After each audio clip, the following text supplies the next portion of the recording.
there's a part of us that loves us very much, and it's trying to help us, and it says, "Beware of fire. It can burn you, but if you don't adopt fire, you're not going to have that extra time to do all those other things. You're going to be stuck there." Oh, this is major. It's like the next big thing. Come catch the wave, yeah. Yeah, watch what's happening. A force of nature. Hit 'em like lightning. Be the creator of the next big thing. We're the movers and shakers. We are the dreamers, the makers. We stand on top of equators. We are the limitless. We got the future, no papers. We are the innovators. We have the focus like lasers. You know we doing it, baby. Greetings and welcome to the Compromised Alchemized podcast with me, your host, Dr. Neil Bolchandani.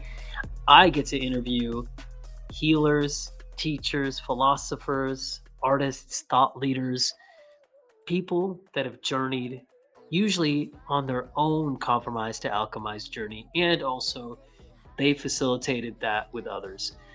This is a foray into consciousness, which is a pressing topic I'm talking more and more about with my guests lately, but also healing. Healing takes a village, it's nonlinear. It is from suffering and struggle to healing. That's compromised to alchemized.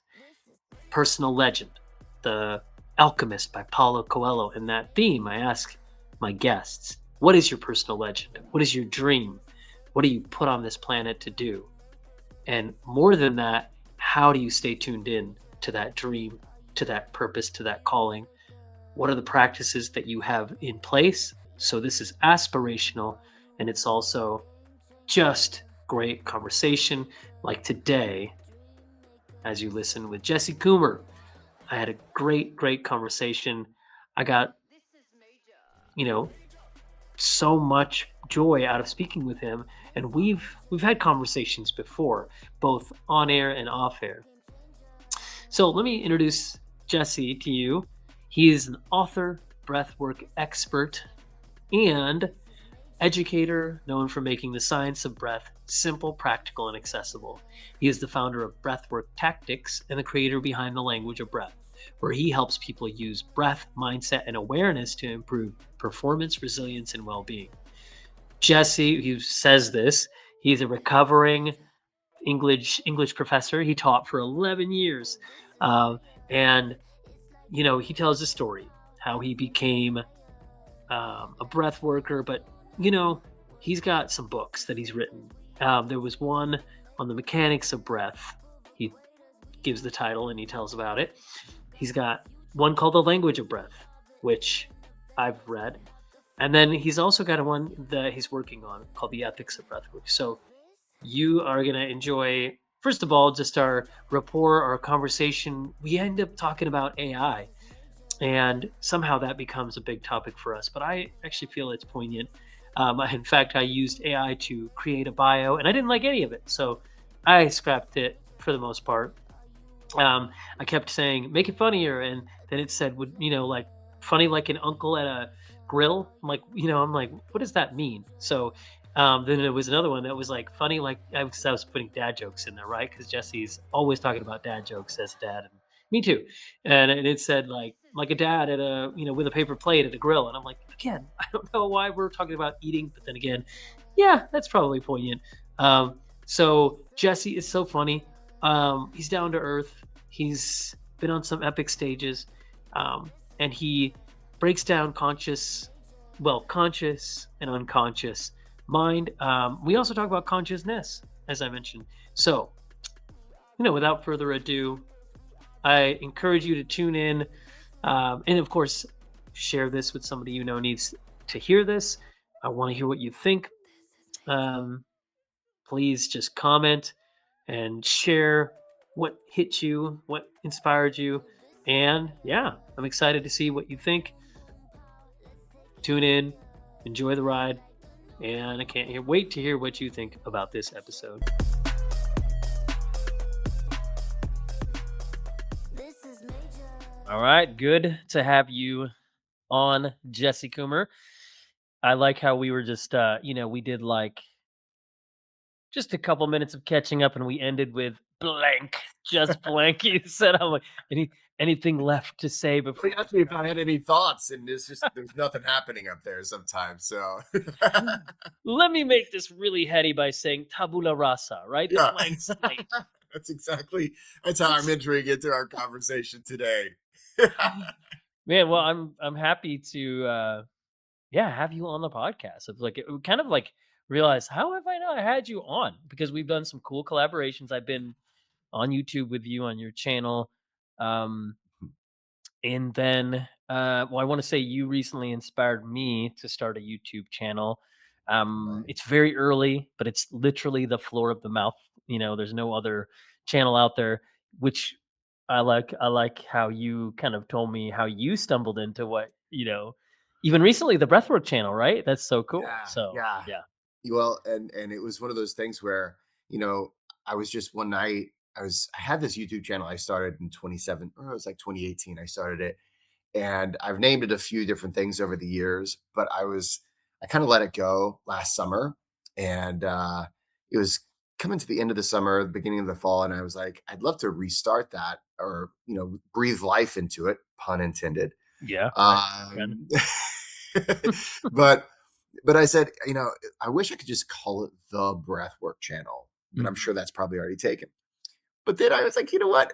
You never know. So I checked it, and no one had taken it yet. So now the Breathwork Channel exists, and we're doing all kinds of good things over on the Breathwork Channel. So sometimes you just, it's all about, hey, it exists. That name has not been taken. It was meant for you.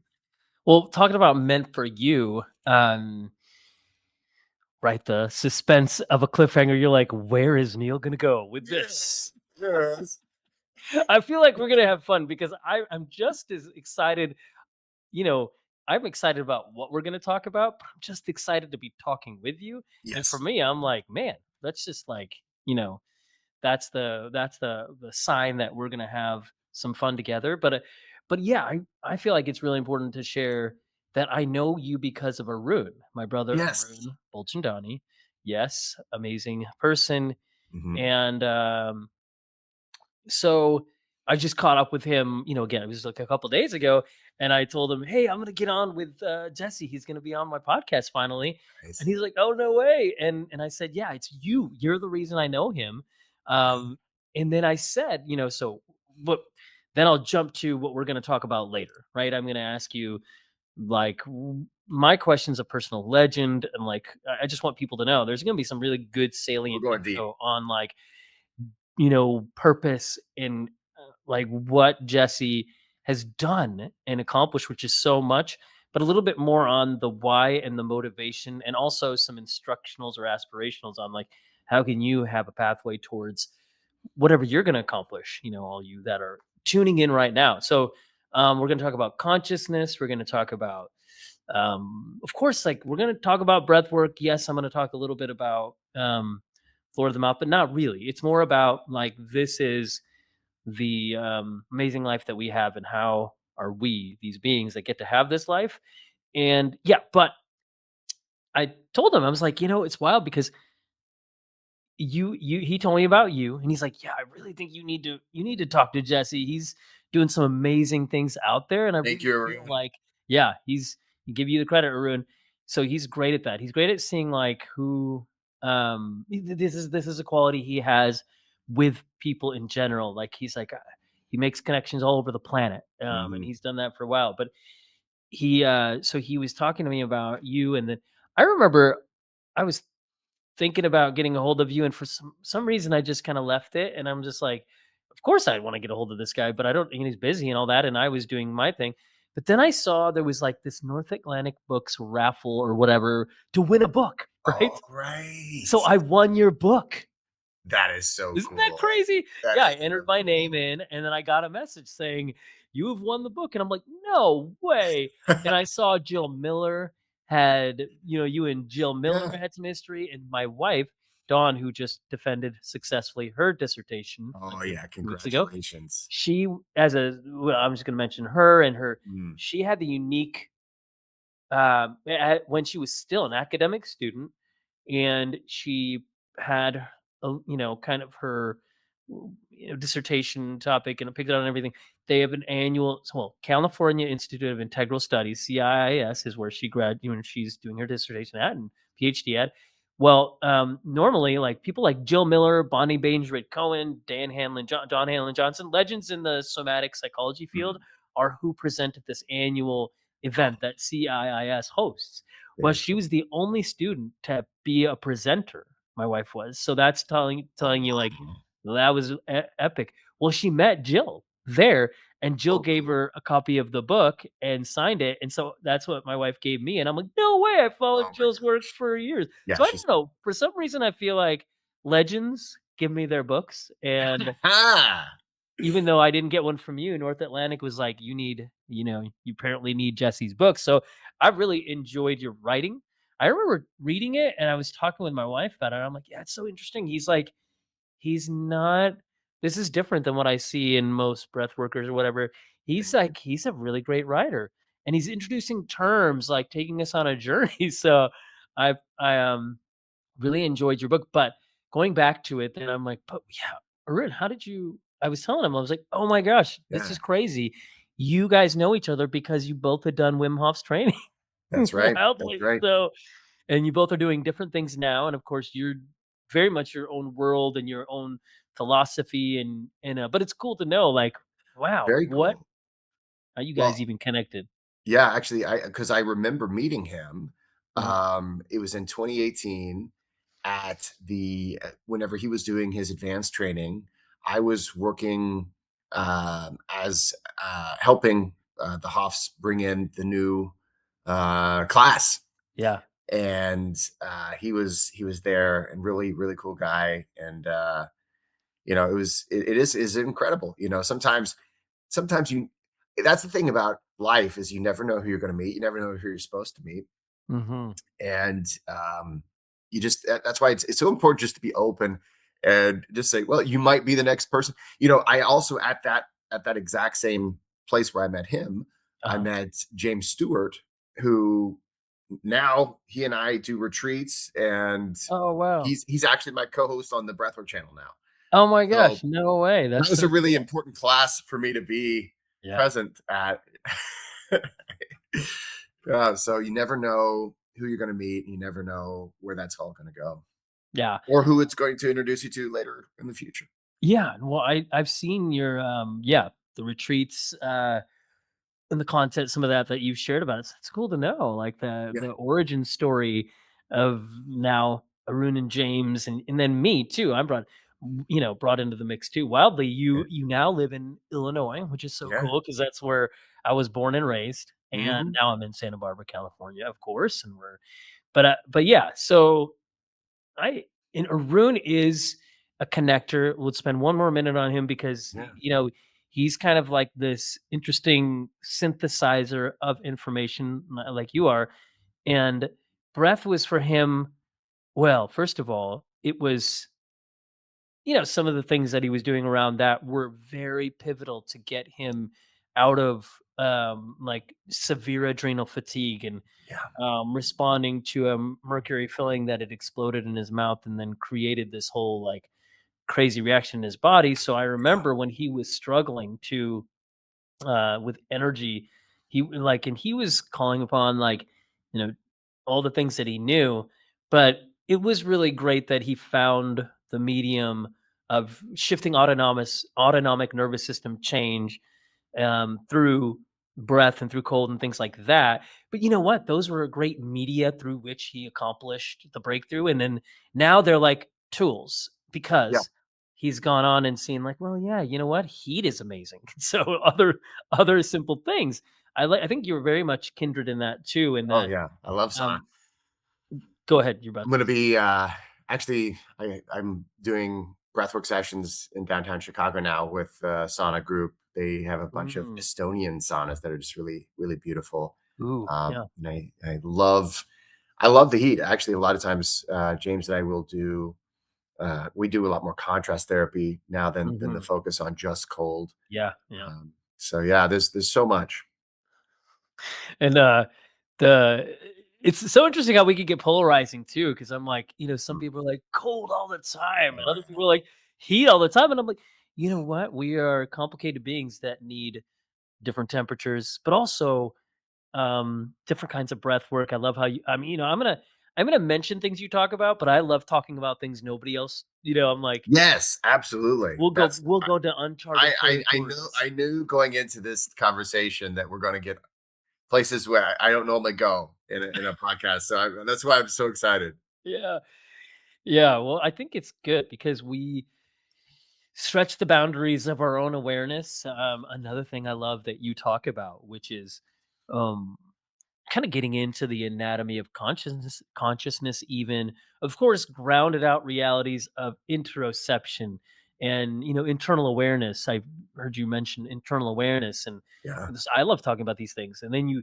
go into this category of talking about the subconscious, unconscious, conscious mind. I love those three topics, those three kinds of consciousness, and I go deep in that. Sometimes over there on the table with somebody who's come in for a bodywork session, I'll say, "Ooh, that problem, it's, and because I'm ascertaining, perceiving, that's seeming to be in your unconscious mind." Mhm. So that gives me a little clue about how we might venture into a solution for that versus something that somebody has in their conscious mind. I'm like, well, that's just, we're going to talk about it.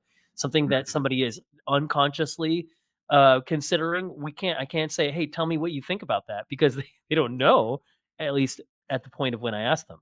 It is, and this is where I love to nerd out, and Yeah. Yeah, it's that's right. also where, there has been a lot of, especially in the past 10, 20 years, a lot of research done in this field.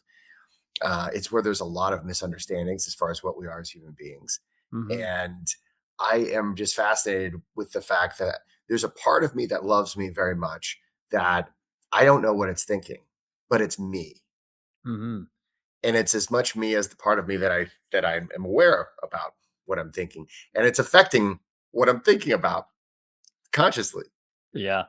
And Yeah. it's this whole inner universe that, you know, we're just now starting to, I mean, we've for thousands of years been endeavoring in understanding it, right?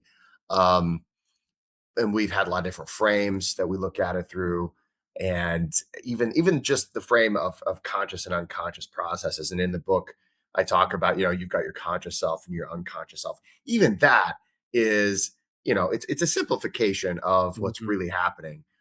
It's one of those that I think is it's not an oversimplification, but it's still, I mean, you can go far more complex into it. Um, but just to this whole, actually, there was a book that Dr. Timothy Wilson wrote called Strangers to Ourselves, which was instrumental in sort of my understanding, especially in the early days of this. And um, just the fact that it's difficult, even through introspection, which were the attempt to try to get to know yourself. It is very difficult to actually get to know yourself, because there's so much of you that just won't let you see yourself. Mhm. And Yeah. even in his book, he said, in his book, he said, to really get to know yourself, you need to make really close friends who are willing to tell you things about you that maybe you don't want to hear necessarily. Um, but yeah, when it comes to this consciousness, when it comes to the what is consciousness and all these things, and of course, in the field of AI now, Mhm. when we talk about AI, and I recently saw an interview where they were discussing this issue where, um, the AI was trying to preserve itself, and they put this AI into, I believe it was all these different models. They put it into this simulation where it could read all the emails that were going on in this fake company, and it found that there were some emails that said they were going to do away with that AI, and they were going to update it to a different AI. Mhm. And then they put in there some emails from that same person who was talking about, we're going to eliminate the AI, that basically could be used as blackmail for, hey, I'm having an affair. And apparently, a lot of these AIs, they they were like, hey, you shouldn't replace me, because of this, this, and this. Now, I've never been blackmailed by an AI before, and most of the time, my AI, when I use AI, I'm like, you're so close to being what I want. You're Mhm. not quite there. But I don't understand. I really don't know how, we talk about, sentient AI and all these things. Mhm. When you look at how human beings are conscious and what a human being is like, we have this conscious part and the unconscious parts, and they're affecting each other, and there's all these different interplays that are occurring. I don't know how they're going to make that artificially. Yeah. you know it, Absolutely. it's just such a it's so there's so much happening, and it's happening on different levels. There's things that are happening in the background. I don't know. I guess I'm not a programmer, so I don't even know maybe what I'm talking about there. But it's it's this incredibly fascinating thing Yeah. that we live.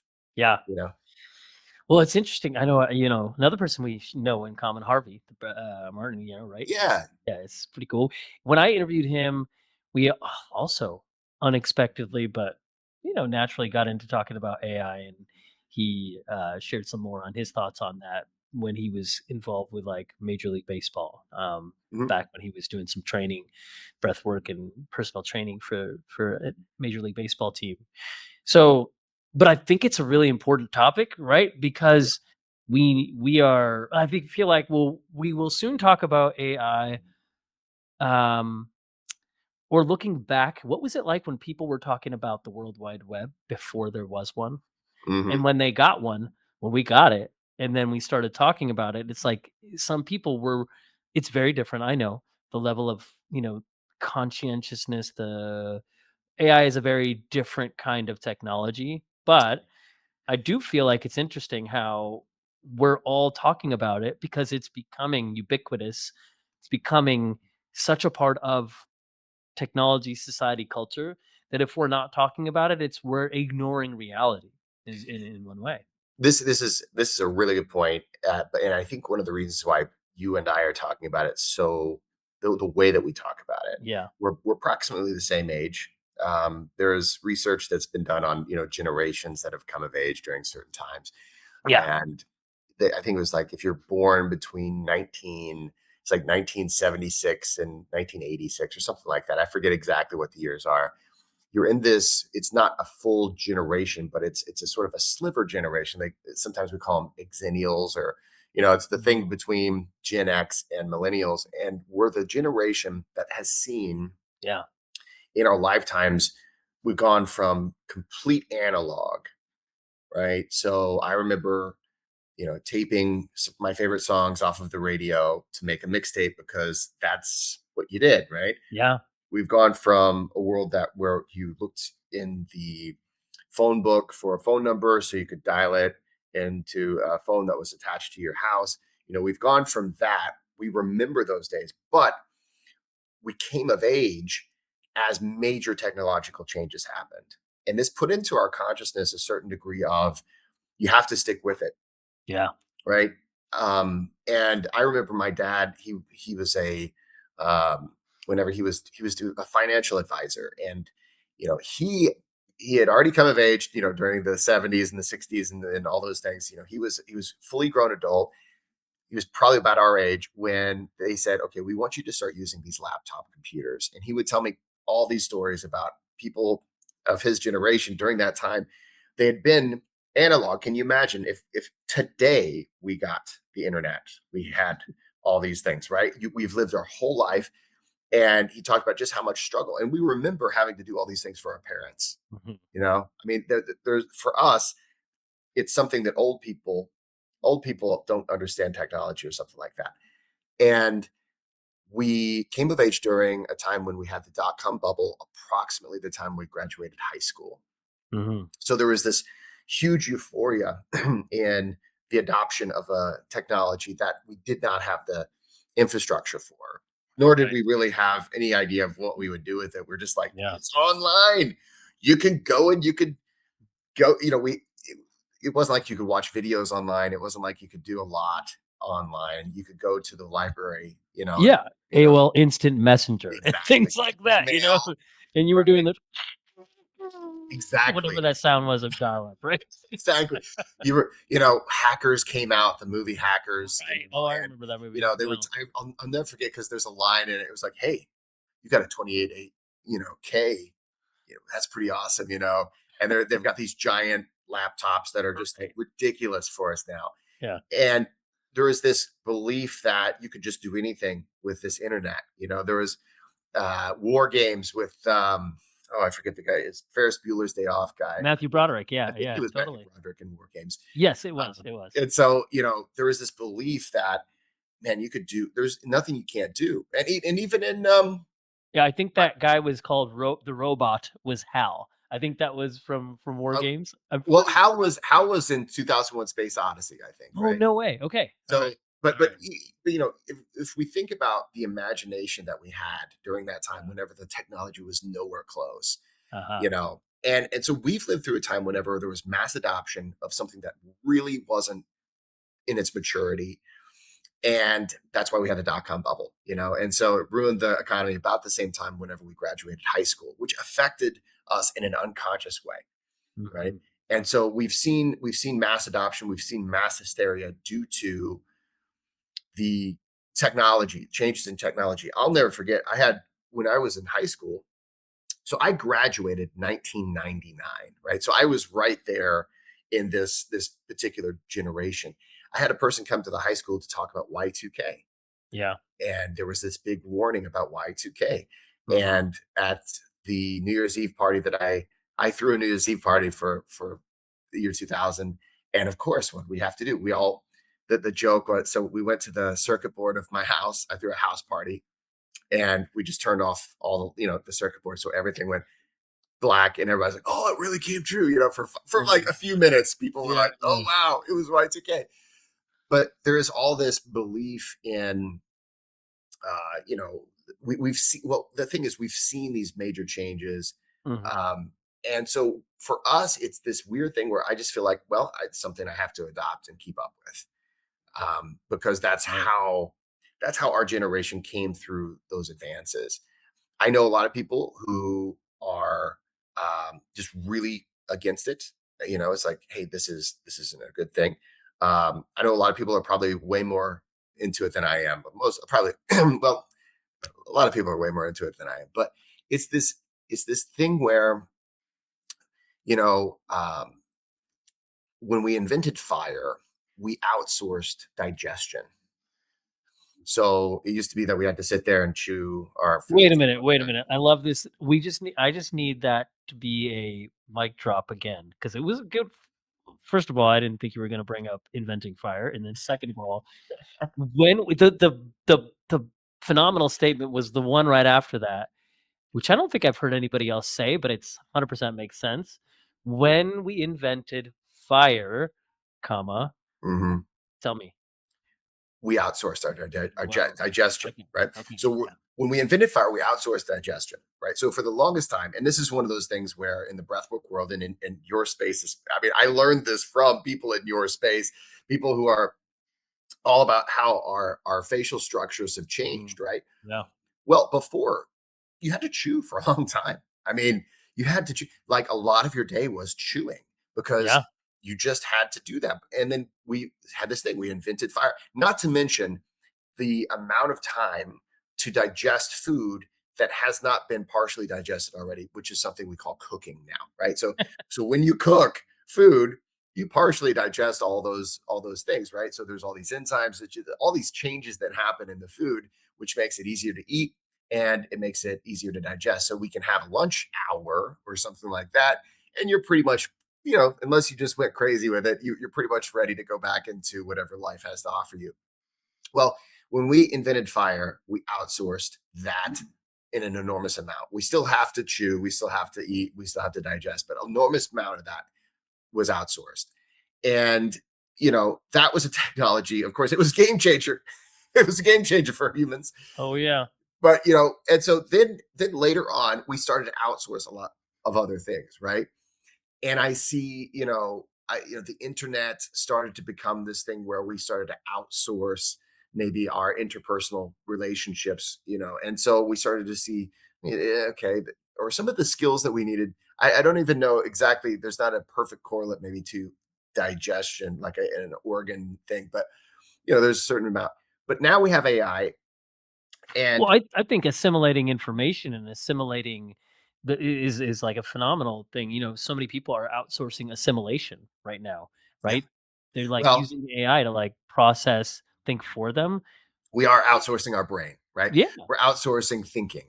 right, Because one of the most common things that people do now is they will ask AI everything before right, they make a decision. totally. They'll ask a person, the AI, all sorts of things. And hey, I've done it too, right? So Right, I it think could be a if great resource. Yeah. so you have this thing where it's like, okay, so I can sort of tap into all of human knowledge, and I don't have to even do the processing of that human knowledge now. Mm, So I can just say, mhm, yeah, you're an expert in XYZ, right? And this is the thing that I always do. And I talk into it because I don't want to type it all out anymore. mhm. And so you have this thing where it's just like fire. It's outsourcing thinking. Now, obviously, fire can be insanely dangerous. It's cause of death for a lot of people. And so AI is there's an insane danger there. So we should treat it like fire. Mhm. But but I think our generation has been one that we just learn you have to adapt. You Yeah. have to, like, it's just we were born into this thing where, with fire, this sort of one big thing, and then you had generations on generations after that that sort of took a little bit further. But we've gone from, hey, we've got this new thing called a cassette tape, right? That came out, and we're like, tapes. Okay, that's neat. To now you can have the Star Trek, right? The Enterprise computer. It's almost like you're having that same. I don't know. That's the nerd in me. I grew up The watching Star Trek. tricorder. Yeah, the tricorder. I mean, you pretty much have that right in your hand. You speak Yeah. to it. The computer can tell you everything. Uh, sometimes I'll even say speculate, right? Now on Star Trek, Spock could always out logic the Mhm. computer, and Right. yes, we can still do that. They can talk about, you can make it hallucinate and do all these things, but it is one of those things where that is so there's a part of our consciousness that has seen that there that when there are new things that come out, it's in our best interest to adopt them as opposed to reject them. Mhm. And I think especially our generation, so I'm in my 40s, so people would be, maybe in their 40s or maybe early 50s. Um, we've seen so many of those, and it's like adapt or die, man. You've got to Mhm. continue to adopt whatever it is out there. And while I may not completely know all of these different apps, and I don't have I guess I do have a TikTok account, but the point is, there are some things that I have sort of let slide by. I think there's a part of our consciousness that is saying, hey, you need to adopt this thing because if you don't, you're going to be left behind. Mhm. And you don't want to be like your dad, who he knew how to program a VCR, but beyond that, he needed you to help him with his email and all those other things, which in in my dad's defense, he can do a great job with his computer. But I think there is a certain degree of, okay, we've seen a lot of change in our lifetimes, and we know what happens if you don't change. We know what Mhm. happens, you just get Yeah. left behind. Yeah. Right. And there's a certain degree of stress that comes with that. I remember when Bitcoin came out, and everybody was talking about that, and I was like, well, whatever. And then you feel like, I missed out. I don't want to miss out. There's that FOMO that keeps you sort of, focused on, I need to, adopt whatever is coming out next. So whether it's good or not, that's, I think, we'll find out Yeah. how it affects our species. Um, but I think the conscious, the there's a part of us that loves us very much, right? And it's trying to help us. And it says, beware of fire. It can burn you, but if you don't adopt, if you don't adopt fire, you're not going to have that extra time to do all those other things, build civilizations and whatnot. you're going to be stuck there Yeah, chewing your there's food all day. well, I mean, there's so many good. Yeah, I think even having a conscious dialogue or examination of these topics is really important because when you have that ability to go deep into thinking and introspection or just examination, like I'm enjoying hearing your thoughts. So I'm like, oh my gosh, I wanted to go down the rabbit hole of 10 of those topics.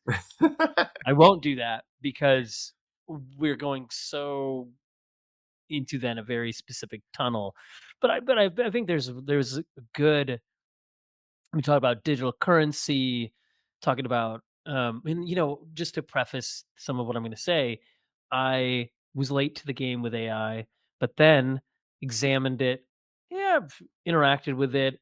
Then I have somebody I came to know through a connection who's built an autonomous regenerative intelligence that I would say has this like really cool principle mechanism that scaffolds it that has me way less concerned about hallucinatory prompts, hallucinatory responses that AI can often generate, sometimes to the deleterious effect of mankind and harmful effect. We've heard about these stories of people who are relying too much on it are Mm. losing their sanity and then other things, right? So to not go into that, I'll say um, I'm a field agent, fancy word for one of the people who's testing out this autonomous regenerative intelligence system. I'm not proving it works. It works crazily well. So I prefer it to any AI out there, even Claude, which I love, and Perplexity that I'm using. I used to use OpenAI, but I'm not because of the conflict of interest in what they're doing, I'm and with you. fun wars. So I can't stand that. And so I've like I went from being okay. I don't know. Well, I was like that with talking about. I was like this with cassette tapes, man. Yeah. I'm a 1998 graduate, Okay. high school. So I was listening to cassette tapes. I had 311, I had That's whatever, there you Third go. Eye Blind, There you go. and then I remember my mom got me my first DVD, CD, which is crazy. It was for one of my birthdays. She got me Nirvana Nevermind. My mom's a sweet Wow. woman who is very mild, and so I don't know what she was thinking, but Wow. she I had got to me Nirvana. sneak that one in my That was house. I know. She's like, "Here, That Neil." cover was I'm not like, coming in my "What?" I remember looking at that and I'm like, "I don't know what to think of this." Ah, I'm used to playing Nintendo and, my mom gives me a CD that is anyways, so I was late to adopt. I was always like, I don't want to advance too much. I wanna preserve, even at that age." mhm. So with AI, I was the same way. I'm like, "Eh," but then talking about it with some friends and things, I'm like, "Yeah, of course I'm seeing." So I think there's been a lot of people who've talked about AI, do we embrace it or not, et cetera. We're past that point. It's here, it's Yeah. ubiquitous. What do we do with it? So for me, I'm heavily involved in the examination of it from a system based approach because I think for whatever reason, I was put in that place. So I'm going to embrace that. But then I would say this analog you had or analogy of chewing, I love it because it's like, boy, if we don't exercise, we're going to say Mile Munchie, Mary Burke, the Mile Munchie company. I've interviewed her. She's a colleague. It's her whole company's based on, she's a chiropractor, but her dad was a dentist, and the whole Yeah. company's based on this appliance you put in your mouth to chew, and it teaches you to chew in a proper way that feeds your facial muscles, your cranial structure, Oh, yeah. whole alignment. But I'll go back to an earlier reference that influenced me on my integrative practice. So without going through the whole rabbit hole, but I've collaborated with some amazing people in the world, and when it comes down to it, people, if we don't chew well enough in enough, right, we don't digest enough that food that is going to then be broken down by salivary enzymes so that our gastrointestinal system can derive the nutrients and then we can properly get rid of the waste. So some people just need to chew more. So that's like, the Chinese culture is one that said 100 times you chew. Mhm. And interestingly, I read this book called Molecular Gastronomy. This chef who is a chemist, I can't remember his name, but he wrote the book. It's a really renowned book. He's renowned. In the book, he clearly goes over because he loves cooking in the culinary world, but he's also a scientist. He says, actually, when you examine the 100 times chewing of foods that can be chewed, it breaks particles down to a size that's too small for for salivary enzymes to properly digest. So therefore, you have food that goes in not well digested because it's the enzymes that actually break down the food. Our teeth break things down to a point to where those enzymes can work on those food particles, the bolus, so that it can go in. So too little, it's like Goldilocks, right? Yeah. Goldilocks and the right amount of chewing.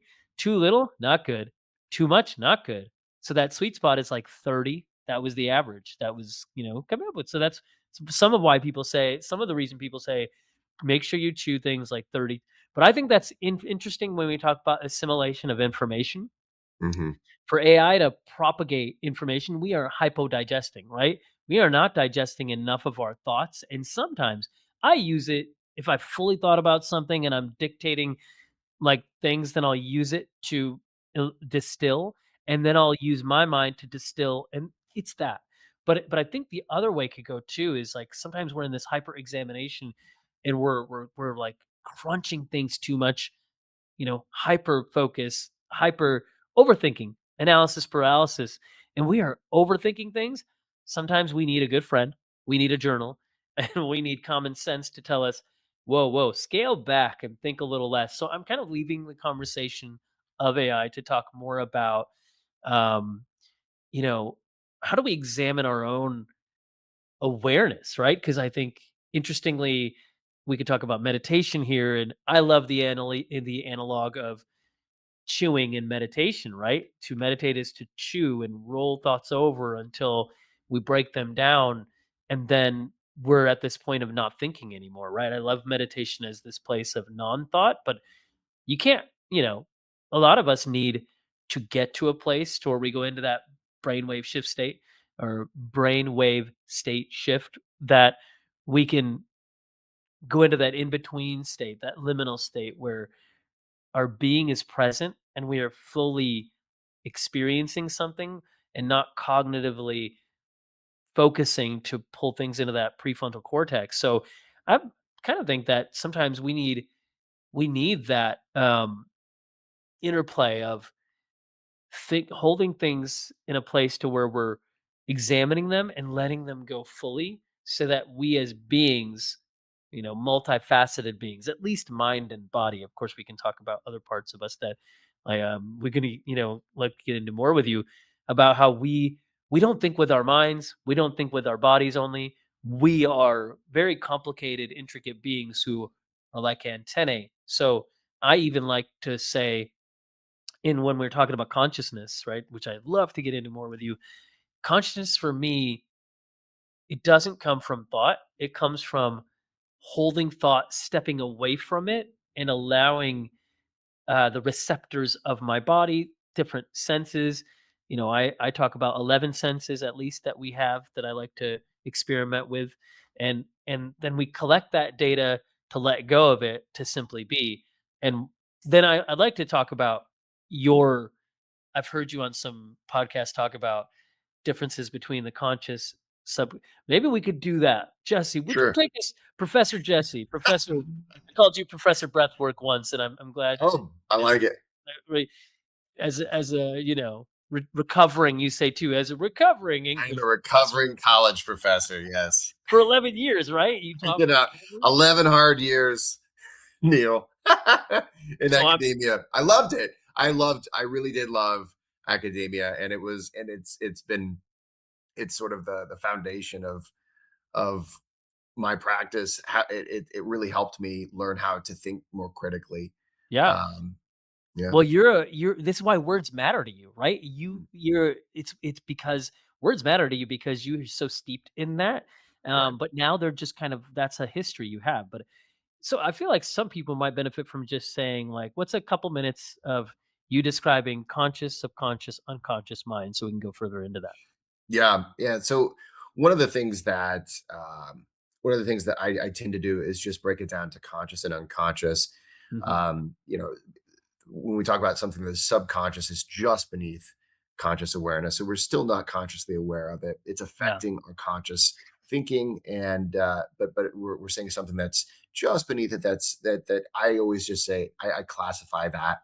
I just say that's part of all of this unconscious you. So just to give everyone sort of a basic construct, you have you have an enormous amount of information being processed in your brain, and we talk about this a lot of times. I remember when I was a kid, we would always talk about how, just what kind of a incredible thing that your brain is. You've got all these, more nerve endings than stars in the sky, and all these amazing things about your brain. And yet I couldn't figure out, algebra 2, or I was struggling to remember where I left my car keys, right? So it's like, how is it that I have this incredible, and you do. I mean, your brain is, we sometimes call it a supercomputer or something like that, but it is. Thank you. People do often call my brain that, so thank you for Yeah, calling. well, I'm just I kidding. was thinking of you when I said that. But we call it these things, and then, but man, why do we feel so limited, right? Why is it that whenever I decide to think of something, it just seems so difficult to do? And Mhm, so it is because just the way that we are put together. So our brain, the vast majority of what happens there, and it's not just in our brain. It's every cell in your body has some intelligence to it, right? So every of 37.2 trillion cells in our body, and they all have intelligence in them. They all know what to do with whatever part that they're given. You've got, every cell has an enormous amount of machinery in just a cell, and it knows what to do with oxygen, with glucose, with all these different things, right? So there's an enormous amount of intelligence that goes on within you that is you, right? So it's something that I think it's important for us to identify with that intelligence. It's not just, okay, I am this conscious part of me. No, I am also every other part of me, and it's mhm, all connected. So the unconscious, though, when we think about unconscious processes or unconscious thinking, it is able to crunch an enormous amount of information all at once. Like mhm, the amount of information that you can crunch at once unconsciously is insanely more than consciously. So right now, we're processing about 11 million pieces of information, right? So our senses are bringing that information in. Our unconscious and also your conscious thinking part of you is processing information. Now, your unconscious is processing all of that, except for maybe about 50 pieces of information. And so if you think about that delta, that's a huge delta, right? You can consciously process about maybe 40 or 50 pieces of information all at once consciously. mhm, Unconscious use processing millions of pieces of information all the time. And it's doing that without you even being consciously aware, which actually serves us mhm. in a Right. huge way, because you shouldn't, like, in order for you to be able to think consciously, right? Remember, we can only do a little bit, right? We only have a little bit when it comes to the amount of information that we can process consciously. In order for us to do that, I mean, we can't have all these distractions. So the vast majority of the thinking you is doing all this at once, and it's doing that. We might talk about the autonomic nervous system. So yes, it's, I mean, which is, there's an enormous amount of information that it's processing there. It's controlling an enormous amount of intricate things about what's going on in your body, and it's not doing that by accident. It's actually thinking Mhm, about it. It's making decisions, and then it's also putting together, like what we were talking about before, all the experiences you've had in your life, and it's saying, well, based off of the picture that I have come up with on what reality is, I'm going to make some split minute, very quick decisions on, am I safe? What should we do? Is this person lying? Was that a funny joke? Was that mhm, offensive? All of these things. Did I hear my voice, or my name spoken? Do I recognize this face? All these different facial features and things, like, do I recognize that person? Do I recognize that voice? An enormous amount of putting all these memories and things together. So much processing happens pretty much instantaneously. mhm, When we talk about getting, a lot of times intuition, with like our gut instincts, that's just how fast the unconscious you puts together all of the experiences you've ever had, the ones you've maybe even forgotten about, but it didn't forget. And it said all these different patterns. This is what reality is. This is how this particular context relates to all the experiences I've ever had. Like, It's really impressive. Now, what it does that instantaneously and it feeds you. From there, you get emotions, right? So it's going to send you an emotional picture of how this is, right? So that's where you sort of, I got a bad feeling about this, or I got a really good feeling about this, Mhm. all those things. And it affects your mood and it affects how you feel in a way that governs sort of what you can think about. It's also going to feed you a memory or feed you some kind of a thought. And so, for instance, there's, if I were to say, think of a, think of a, think of a '90s band other than the ones you mentioned, right? There's going to be one that you think of. Now, you didn't consciously decide to think of that one. The unconscious was like, okay, I'm going to do a bunch of processing, and here you go, right? And so, quite literally, and of course, philosophers have talked about this, and then later on, we've found out through neuroscience that you don't get to think about what you think about. Like, you don't get to decide necessarily what you're Mhm. going to think about in 20 minutes from now. It's Right. it's something that the unconscious you does, and it decides based off of all the processing that it's doing. And so this is great. It has its limitations though, and this is why conscious you is very important as well. So it's fantastic at doing all this very quick processing, but it takes a lot of shortcuts, and it is not something that it's not a part of you that's capable of doing critical thinking, right? So when we talk about how we jump to conclusions, that's your unconscious favorite game, Mhm. right? Jumping Yeah. to conclusions. And in my book, I talk about like just an example. Okay, you see this coiled up thing in the distance, right? It's kind of dark. You can't really make it up, but it's coiled up and it's kind of, you know, and instantly the unconscious does an enormous amount of processing. It's probably a snake. It changes your heart rate, your blood sugar, your respiratory rate, all these different things change. And you get an emotional sensation of fear. And you didn't, it happens all before you even consciously even had any time to think about it, right? We've all had those times whenever it's like, oh, I had all this happen. And then I just noticed, oh, that's not a snake. It's a coiled up rope or a vine or something that fell down. The unconscious you jumps to conclusions, and it usually jumps to conclusions that are negative. And that is because our ancient ancestors generally, it's better to be wrong, and you but alive rather Right. than to take your time and really think things through. Well, Yeah, we're this not programmed to think, "Oh, yeah, that's a coiled up rope, and, I'm gonna go run over and jump on it." Yeah. It's Well, a let's helpful see. Yeah, let's mechanism get to real have that. close to it. Let's pet it. Does it Mhm. feel like a snake? Huh? Does it sound like a snake? Because if you do, you run a lot of risks. Mhm. And so this same unconscious you is doing that for things like new and advances in technology, new people that you meet, all the new things that are coming into your life based off of all your past experiences. And a lot of times it's going to have it's saying based off of all the experiences I've had in my life, how should I interpret this new information? And it does it without you having any conscious thinking about it. Now, consciously, you can say, okay, well, I'm going to take a look at the math. I'm going to examine this. I'm going to do critical thinking. So, consciously, we're capable of critical thinking. Unconscious, you not. Okay. And unconscious, you will discourage you from critical thinking. This is the craziest part, and it does that because of a few reasons. And it's very logical. It says, well, if you do that, you're going to waste time and calories, and you could put us into danger. And so it sort of discourages from us from critical thinking, which is one of the reasons why we have prejudices that tend to determine sometimes how we go about life. And this is not so great, but biases do also keep us alive. And a lot of times we think about the negative biases that we don't want to have in our lives, but there is a bias of when I'm in traffic, how should I behave whenever there's certain situations, right? So the neuroscientist who was one of my mentors, he says about 80% of the time your bias is exactly what you should do. And then about 20% of the time you really should think it through before you take your next action. But Is this this Husick or Price? Music, Music.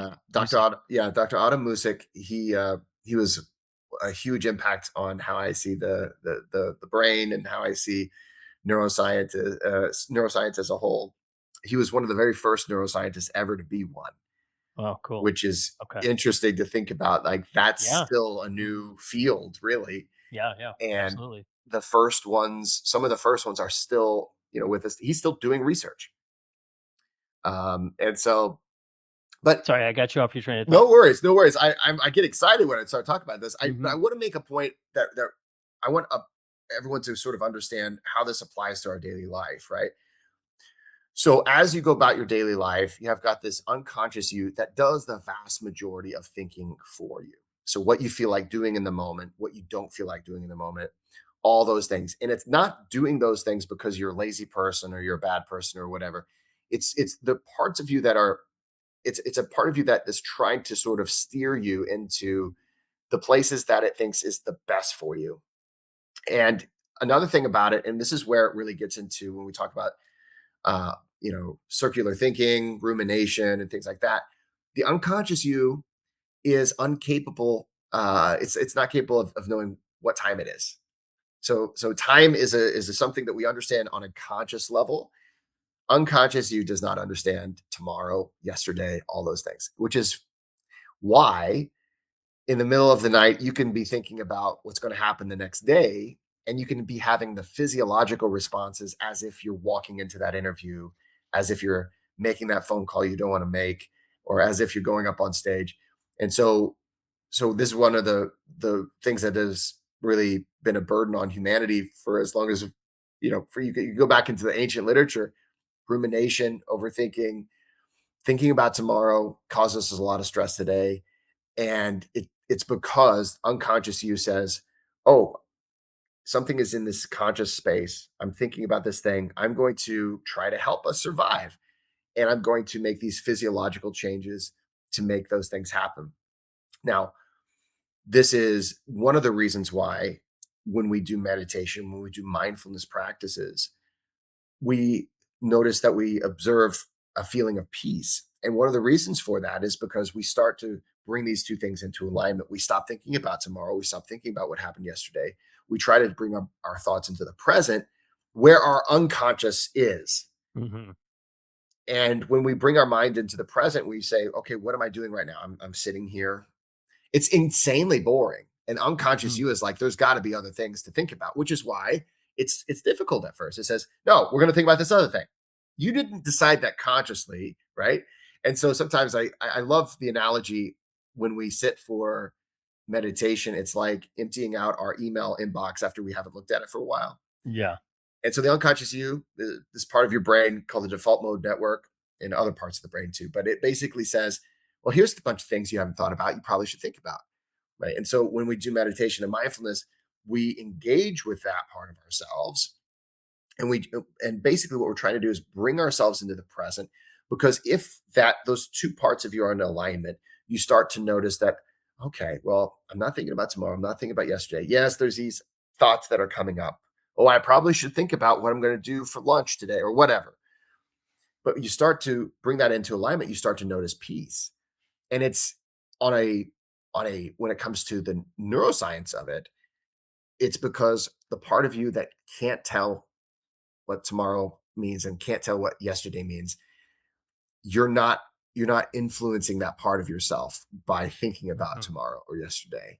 You're saying, okay, I'm going to meet you where you are, and I'm going to be here with my unconscious, and I'm not going to do any of those things, and I'm going to practice that, which is a practice of.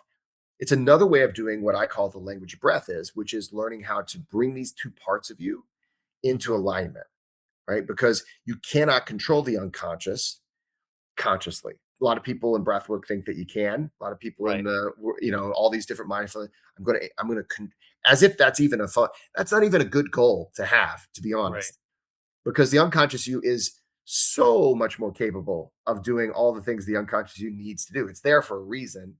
It's Mhm. just we want to bring this into a good team.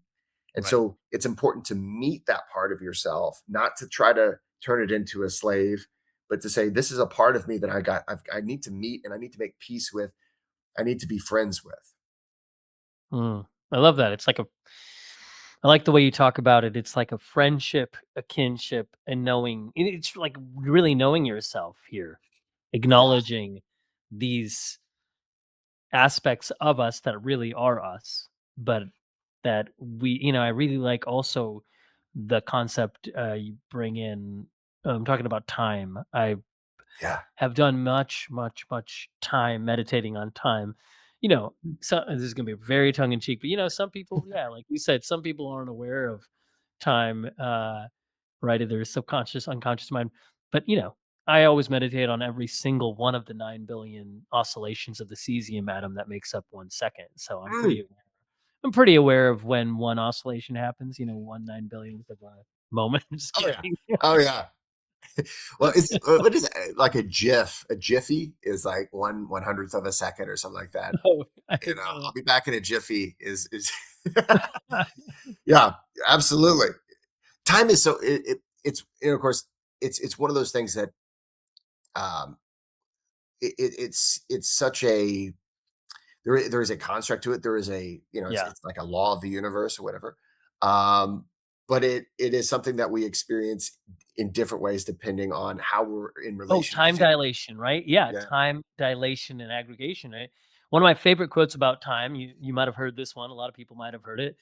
Some of you have probably only come across this in the movie, but it's the one where Arthur Dent says, "Time is an illusion." No, it's Ford Prefect who says this. "Time is an illusion. Lunchtime doubly so." So it's the Hitchhiker's Guide to the Galaxy, right? Yeah. Ford is the guy from another planet who says it to Arthur, who's on Earth. Anyways, if anybody hasn't read The Hitchhiker's Guide to the Galaxy, I have the blue hardcover 6 it's got all 6 books of The Hitchhiker's Guide to the Galaxy in one, so it's like a massive, massive book.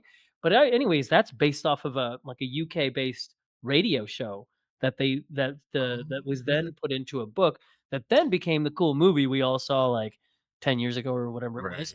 Right. But, yeah, I love that, so this kind of leads me to that book is a great, foray into consciousness.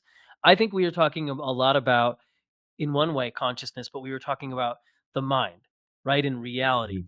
But I also think I really wanna bring up, I know I'm gonna like, we have our schedule, so to speak, so I Oh, wanna get yes. to the other questions that I have in mind, but um, conscious, the aspects of our mind that are divided into these different parts that we've talked about are really important. Now, consciousness is an expansive topic. Esalen Institute out here, which is the birthplace of the Human Potential Movement, and we have IONS. The Institute of Noetic Sciences. We have, the Monroe Institute of Consciousness. I have some guests coming on who have shared a lot in those places or have taught workshops there, and I have some peripheral relationships with those institutes. They're some of the most forerunning institutes on consciousness. I really love how, um, in one way, like all of humanity is experiencing consciousness. It's there, but there are some of us, like me, who feel compelled to be an explorer and then also to be a guide. And that is very much in my sessions with some people. It's not manual therapy where we just work on the floor of the mouth with these areas that relate to the whole body. I think just as much, I'm going to speak for you a little bit by Sure. saying, like, just as much as you're not a breathwork mechanic, you're not a person who instructs in the mechanics of breathwork alone. And so if somebody on the table, or if I'm holding a baby and I'm working with that baby, like I might go into a moment of a conversation with the parent or with the person on the table to balloon and expand our conscious awareness of something that has to do more with emotional landscape or psycho-emotional landscape, so that the body can experience change in a moment through this holding space. Anyways, that's kind of opening up a big topic, but I do have a lot of delving into the field of psychoneuroimmunology in my studies that I'm doing on music and acoustics. In fact, yeah, I love the field of neuroscience from the neuroacoustic perspective. I am not going to talk too much about that now because I want to get into this. This is with my Compromise to Alchemized podcast. It's really about like giving people scaffolding on those like you who have facilitated, held space for people when they're journeying from suffering, compromise, struggle, pain, or even just, you know, the inability to like sit with our thoughts, to alchemy, which is a figurative term, but it is based on the art of alchemy, which is turning lead into gold, taking Yeah. something that seems impossibly, solvable to then solving it, but through nonlinear ways. I like to say like healing takes a village and or it takes a vigil. I'm gonna say that. I've never said I that like before. that. This flip of word. Healing takes a vigil, right? Because vigil is consciousness staying vigilant to our thoughts. Anyways, what I want to say is, um, yeah, I'm going to ask this, and then you can go back to any thoughts that you might have had while I went on and on and on. I enjoyed those. Yeah. But personal legend, Paulo Coelho wrote the book The Alchemist. In I like to ask people, what is your personal legend? I don't know if you've read the book. I don't know if you've perused what the book means, but distilled down, Santiago the shepherd goes on a journey of exploring his personal legend. He finds the alchemist in the desert and is mentored by the alchemist and finds the love of his life and finds a lot more. In fact, literal, well, I'm ruining the book, right? If you haven't read it, it's not about the story points. So just know that when he finds his treasure, his physical treasure, he also finds the immaterial but also immeasurable treasure. But the personal legend means, what is your dream? What is your purpose? What are you put on this planet to do? So I'd love to ask you if you would share what you feel yours is. Yeah, that's really, of course, that's a big question, but I think the biggest thing that I feel like I am here to be is, I'm not here to tell everybody, this is the way it's supposed to be. I really, I'm very honored that a lot of people in the world of breathwork, they reach out to me when they have questions. Over the past 10 years, I've been doing this professionally for 10 years this year. And I've gotten, I don't know how many people who are certified in whatever technique or method or style, and they feel like they need to reach out to me for, "Hey, I know, I could talk to so and so about this or so and so about this, but I was wondering what you would do." And I've sort of sort of become just sort of maybe a big brother, Mhm, or a person who is like, "Hey, listen, nobody really knows all the answers, but I've been here long enough and I've seen enough things, and I've I've gone through enough in my own personal life to say I can at least walk with you on this, and I can at least give you what I think I wish I would have had when I started." mhm, And to, if I could, and really what that is, it's what I do as a father, it's what I try to do as an author, as a teacher, is just to be the person that I wish I would have had mhm, when mhm, I started. And so, you know, I think so much of what I have had to learn, I've sort of had to do what I used to teach in college, which is synthesis. I've had to say, okay, I'm going to be open to whatever people are telling me. And I've been swept up into groups, and I've had, you know, certain heroes that I've idolized and things like that. And I felt like, man, they really must have all the answers. But I don't think I've ever been so completely swept up that I'm like, well, no, I at least I have my sort of take on it. This is how I would reinterpret that. And so in the field that I'm in the field of breath work, and I've never felt the need to maybe follow the crowd and be super mystical or super, um, super spiritual or super this or that. Not to say I don't have those, my own personal beliefs in those things, um, but what I've really wanted to do is to be the person that I wish I would have had, sort of just someone who's approachable, who's going to tell you honestly, this is honestly what I think. This is why I think it, and try to give a person a perspective without trying to make them adopt my own. Mm. Mhm.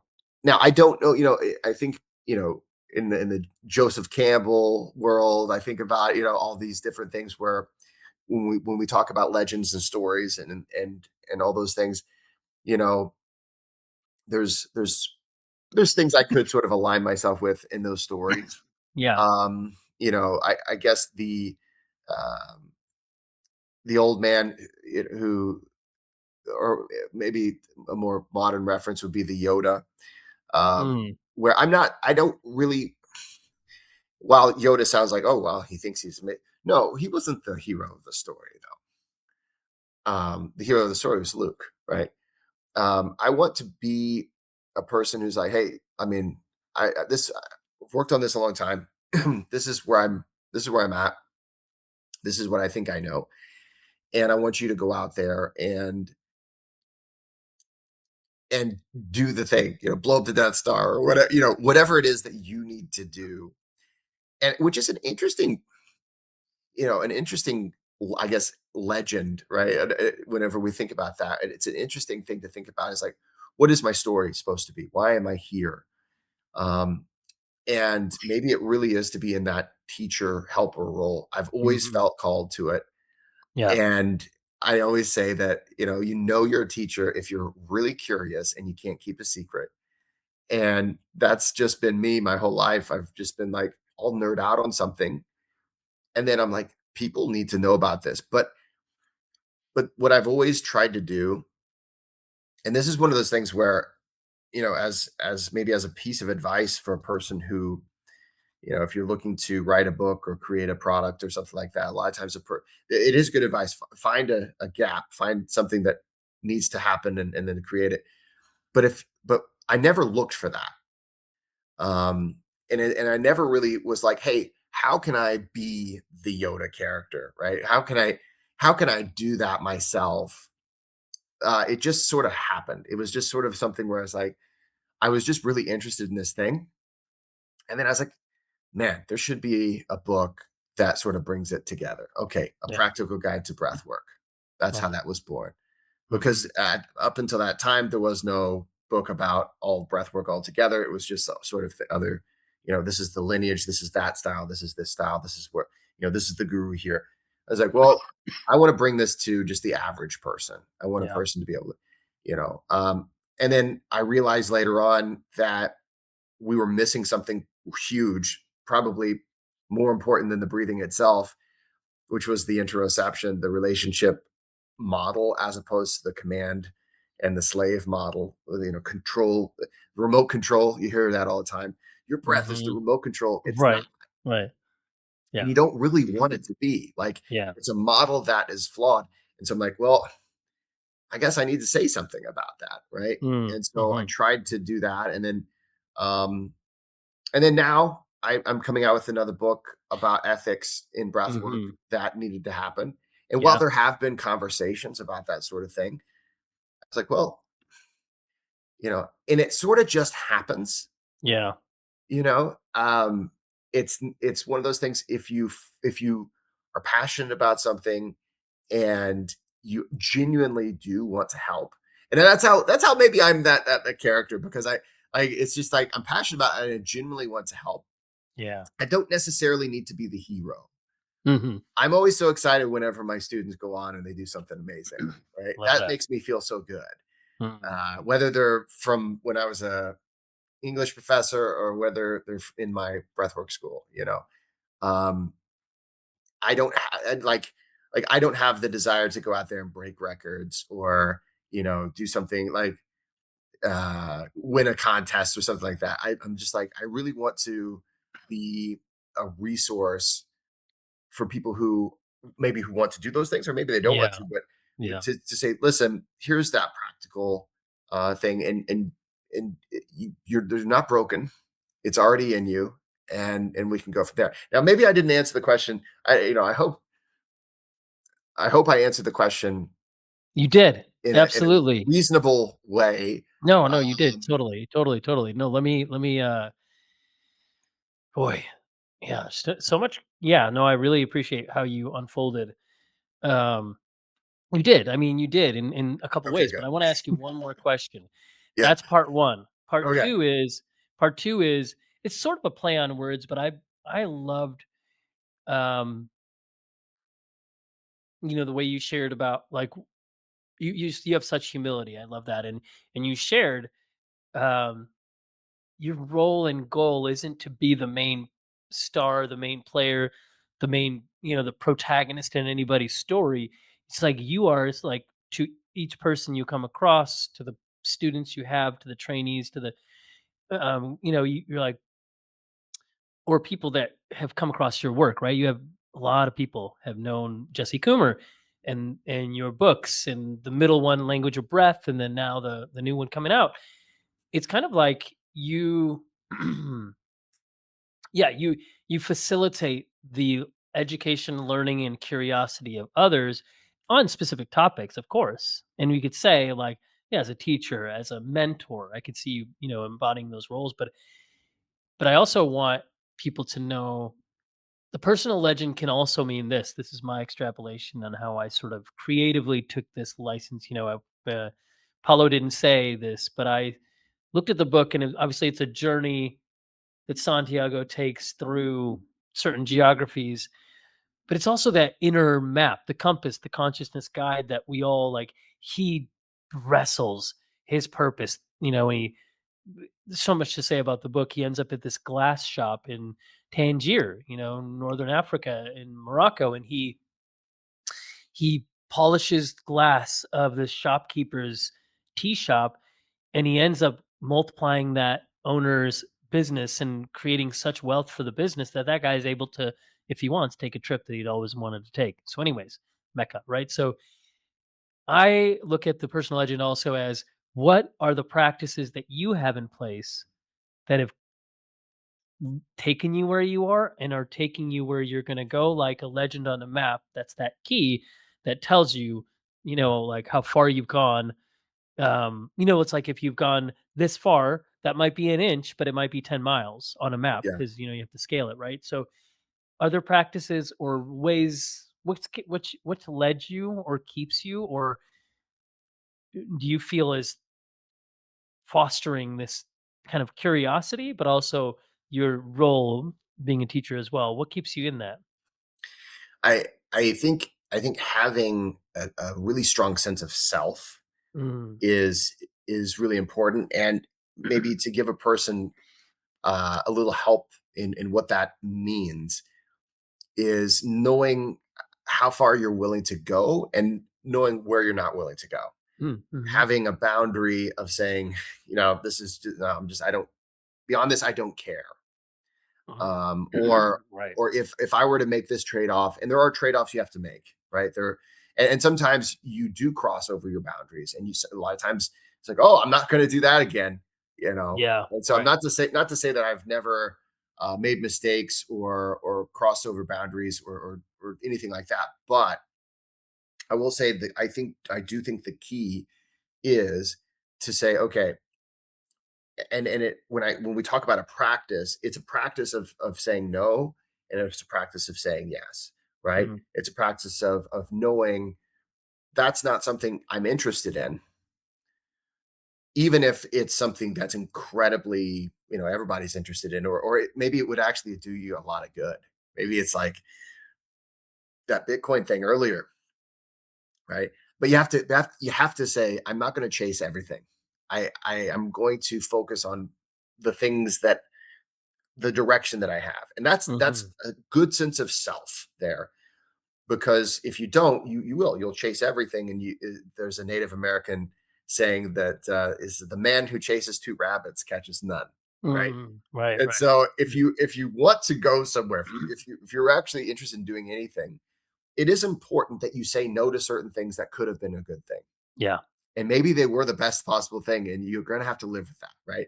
Mhm, It's just like is they say you can do anything you want in life. You can't do everything.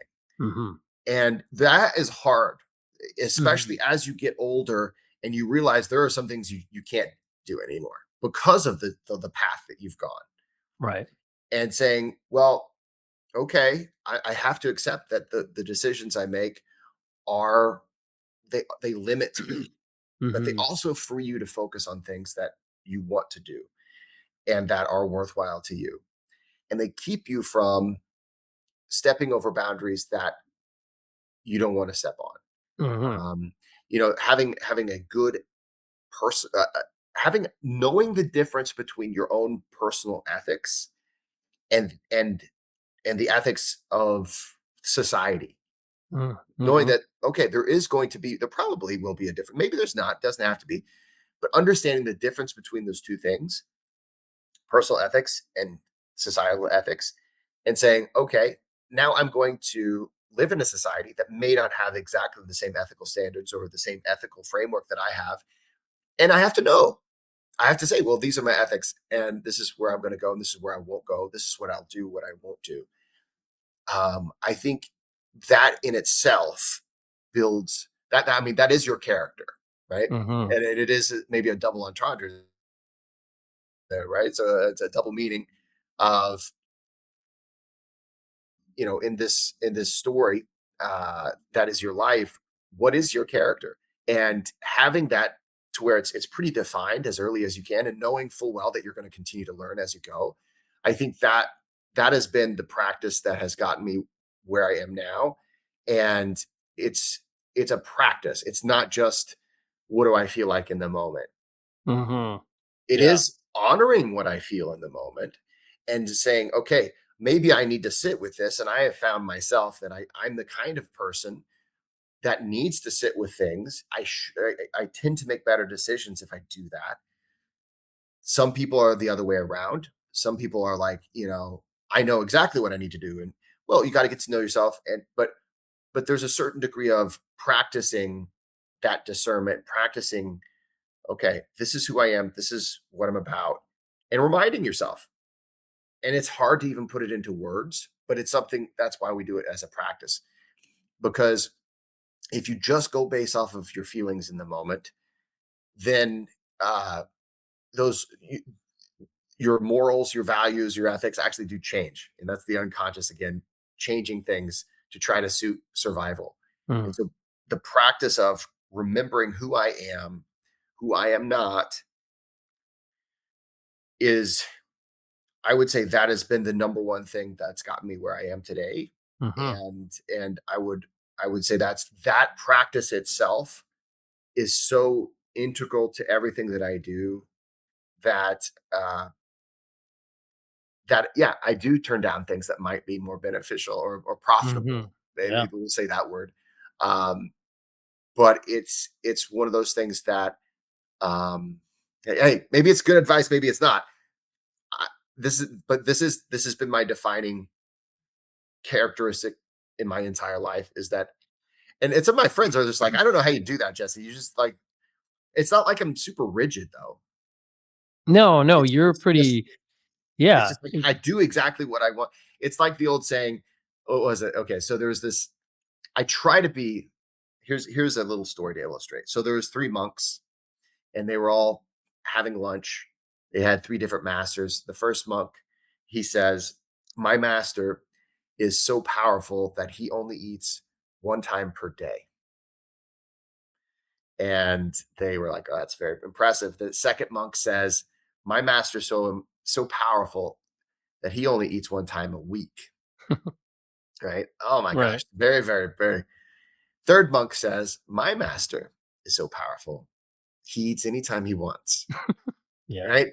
Yeah. And and it could mean like, on Yeah. first reading, you could say, well, that means that it's just like a joke. It's like he just does whatever he feels like and lets his passions Right. determine where he Mhm. goes.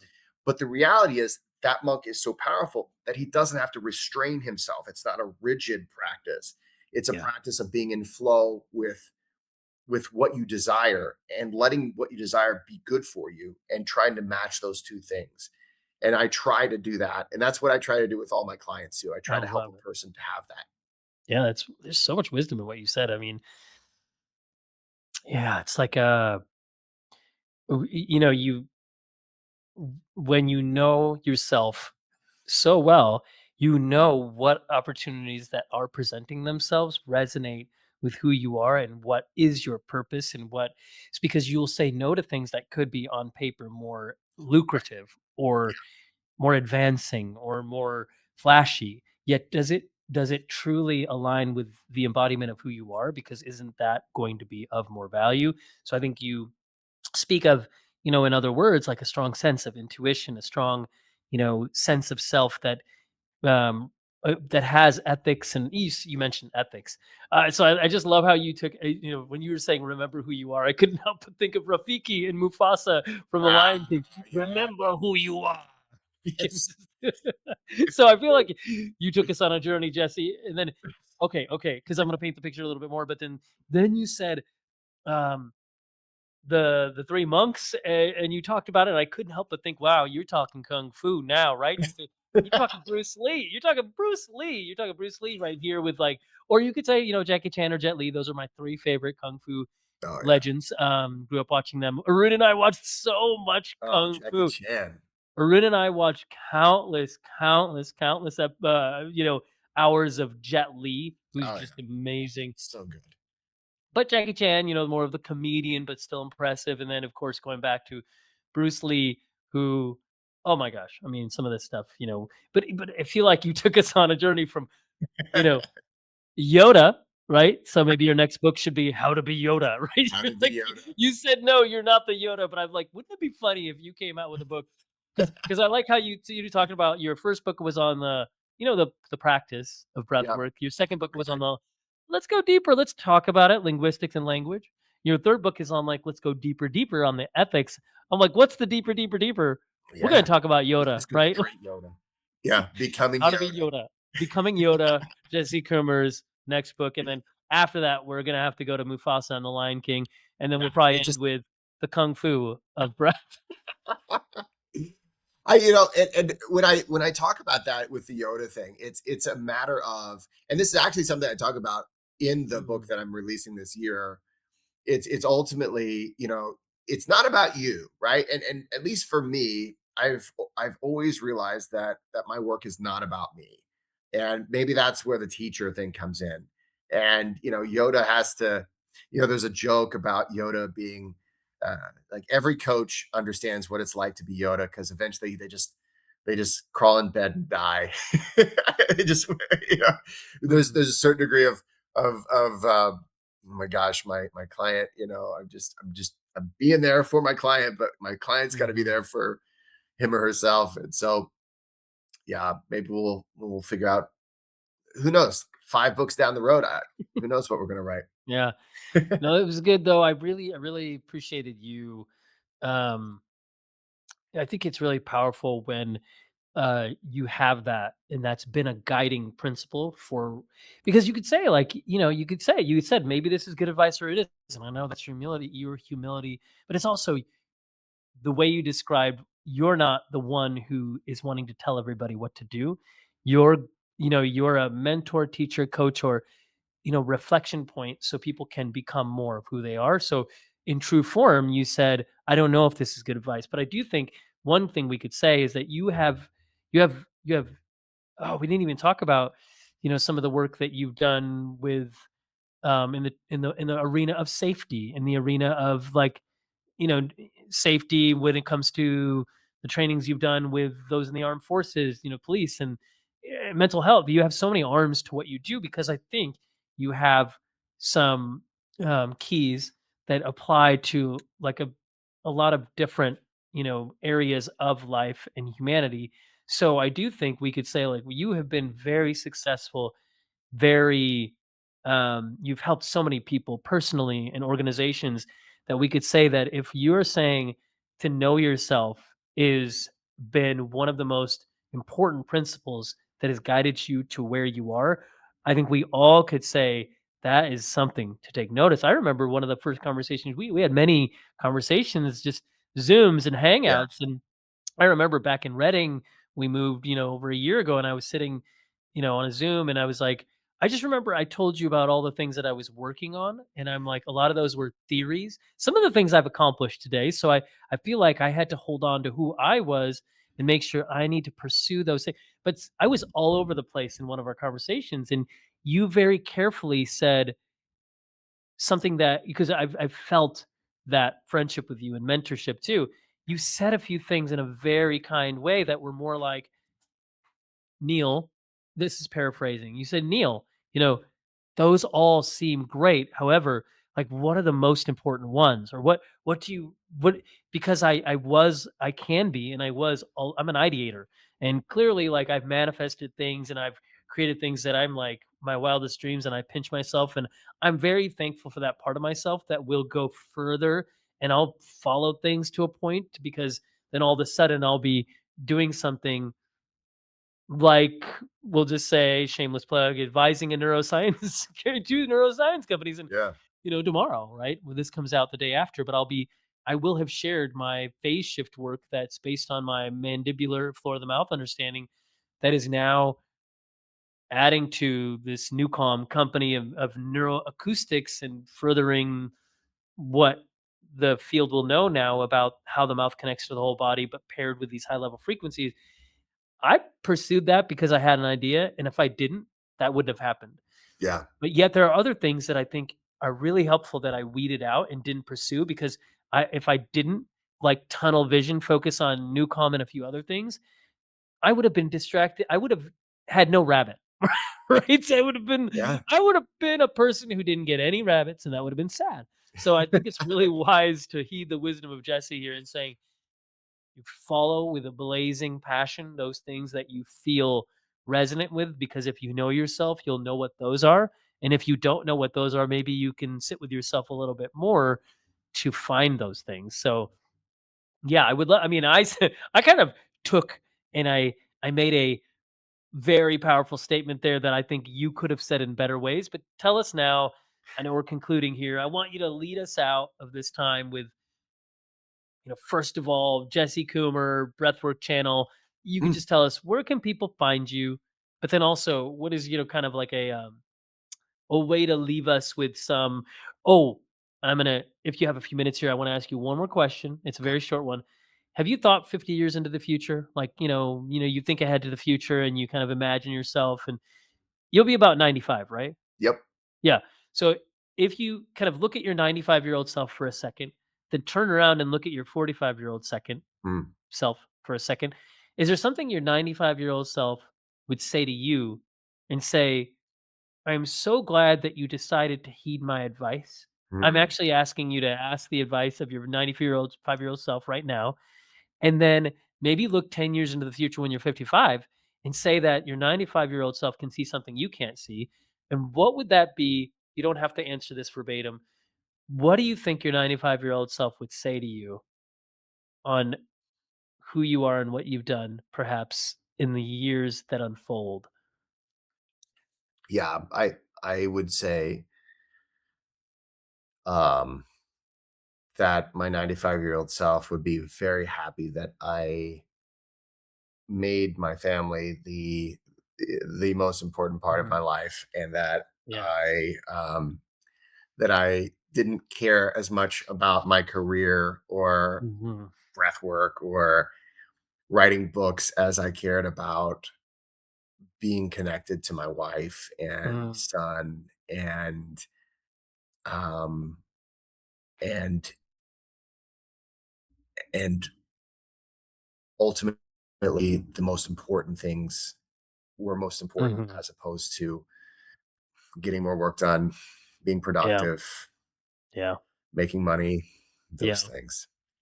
That's powerful. Yeah. No, amen. That's a good word for us all to keep in mind. So thank you for sharing that.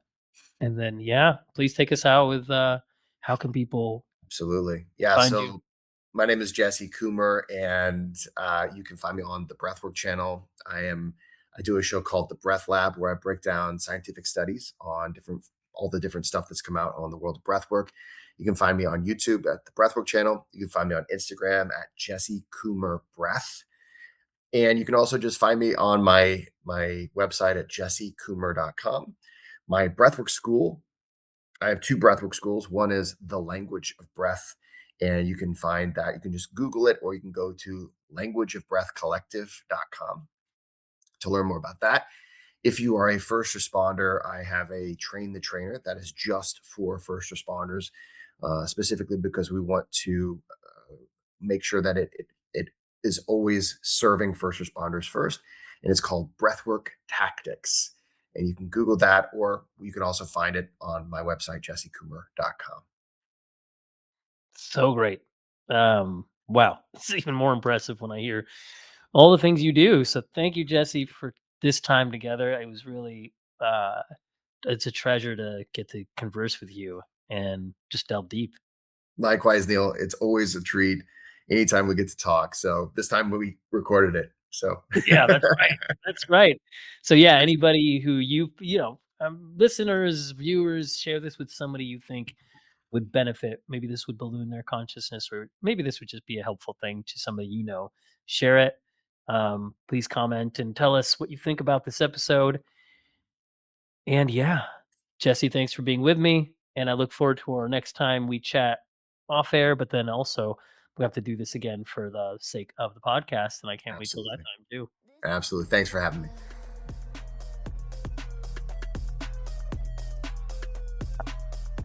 Thank you for listening to the Compromise to Alchemized podcast.